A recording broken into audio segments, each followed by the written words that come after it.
This NED, the first NED, was organized in 2010, 10 years ago. In fact, the idea of having this NED was mooted by engineer Li Bihua, who was the immediate past president at that time. I remember I approached Dr. Lokai Sang because he's somebody who is resourceful and whom I think can organize the very first National Engineers Week well. And I was asked to be the organizing chairman. Obviously, being a past president, well, I got no choice, so I took it on. But it was quite fulfilling because we managed to organize a series of events. The recognition, the awareness, and the publicity we gave during National Engineer Day sort of has actually benefited engineer as a whole. It has raised the standing of engineer. It has also sort of give some credibility to why engineering is important for the creation and also for the economic growth of the country. At that time was National Engineers Week because the idea that we had is to involve as many companies as possible, those companies who employ engineers, and they take that week to have an open day and invite students to their companies to showcase the works of engineers. And we hope that when the students visit the companies, they will be able to see interesting jobs of engineers and hope that when they apply to the university, engineering will be in their top choice. That is what we hope.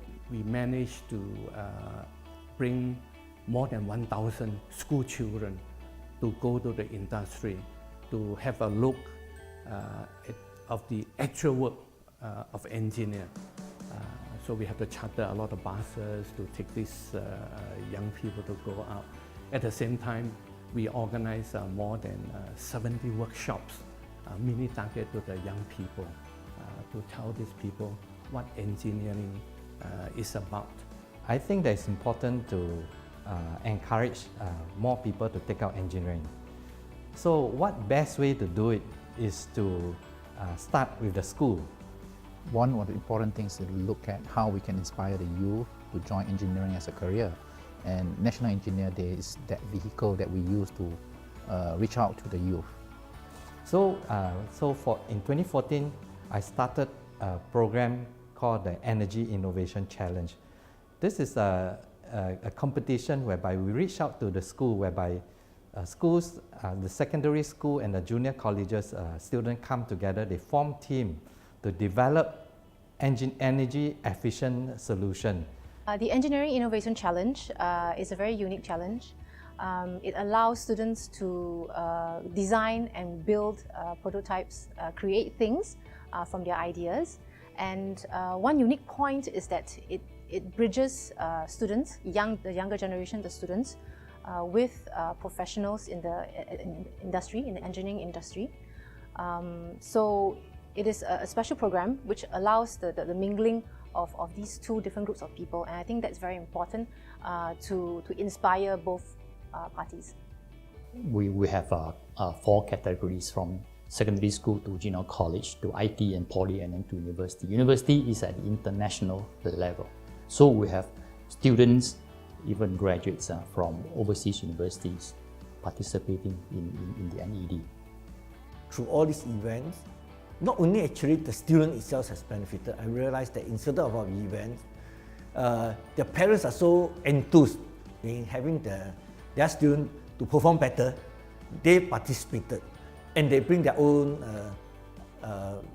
the student itself also bring their own siblings, as their brothers and sisters are all in the event. So actually, that actually attracts not only the student itself, but actually the entire families to participate. And also because of that, the parents will encourage them to do engineering. I have some feedback that after the first NED, the following year, the application to engineering courses at the tertiary institution seem to have improved somewhat.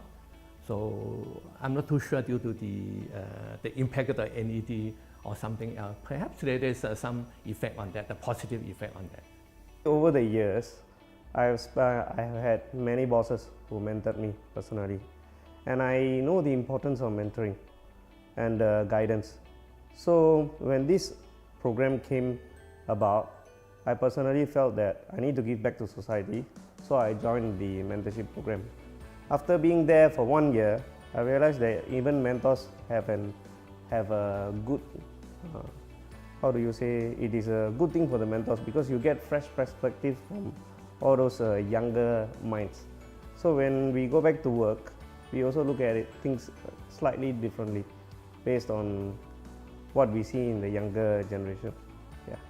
It is a very enriching experience actually, because by interacting with the students, I get to know what goes on in their mind and how they might be able to make use of knowledge, right, the scientific and technical knowledge in a very innovative way. So I am amazed, by some of these winning entries because the students really are very impressive, showing the abilities to really utilize, right, capitalize on science, on technology to solve a real life problem. It's really interesting in the sense that you got the opportunity to work with fellow judges and also with the students in the sense that you are judging them and you have the opportunity to access their creativity, the innovation, their critical thinking, and also their skill sets and also their knowledge in engineering. So that's really something that excites me. It has grown from strength to strength. It is in its 5th year for the EIC. It has gained a lot of traction. Traction meaning there's a lot of support from the schools and things like that. So in the previous 4 years, the theme was on energy, and this year there has been a shift towards radiation and nuclear, which is very much in the forefront of science. And I think that's very important for the EIC because we need to adopt and we need to evolve in terms of the themes and to engage students in this kind of newer technologies. I also want to correct the perception that engineering is always less glamorous compared to the other profession. I see engineering as a very challenging profession. You look at everything around you, every piece of equipment, every furniture, cameras, they are all creation by engineers. So imagine the world without engineers. I think it's going to be, the quality of life is going to be very, very bad. Well, even in the engineering field, you can see that about 50% of the graduates actually did not do engineering. Is it a good thing? Is it a bad thing? Well, the good thing is that they are trained as engineers, they are systematic and logical, and that's why they are welcome actually, well received in banks and other stuff, right? So when I first graduated, I got an offer from a bank, from an American bank. So the training allows you to go anywhere. But it's important thing we still have a core group who remains in engineering to create new things, especially nowadays, right, where we have the capability and the capacity to build new stuff out for Singapore. And how to become smart nation if we don't have smart engineers? So I think while we have transformed from third world to the first world, and in order to keep us going in the forefront of technology, I think we need to produce a lot more top-notch engineers. And that is why I feel that IES, the Institution of Engineers Singapore, has a big role to play. We are the voice of engineers. We are the professional body that looks after the engineering profession and also the engineer community. So it is incumbent on us to make sure that the engineers who actually make significant contribution to our nation get recognized. We also want the nation to know that the importance of engineering, that these people are creating infrastructure and also making the lives of our nation, our people better. I think that the engineering nowadays assume much more importance. If you look at, let's say, the new jobs of the moving Singapore forward, right? The Deputy Prime Minister Heng, what is in charge of? One is the skills for future economy. One is National Research Foundations. They all deal with science, they all deal with technologies, and eventually have to be engineered into products, services that we can use, right? Why? Because they are the primary contributor to advanced economy. We've got to create new things, we've got to create new intellectual properties. Engineering is the ingenuity to create, and I hope that for the future of engineering, the younger generation would continue to dream big and create, make new things. I would like to congratulate the Institution of Engineers Singapore for this wonderful event, and I would like to encourage all the companies, all the ministries to continue to support, and I hope that those students out there who would like to make a difference in the nation building come forward to study engineering and contribute to our nation.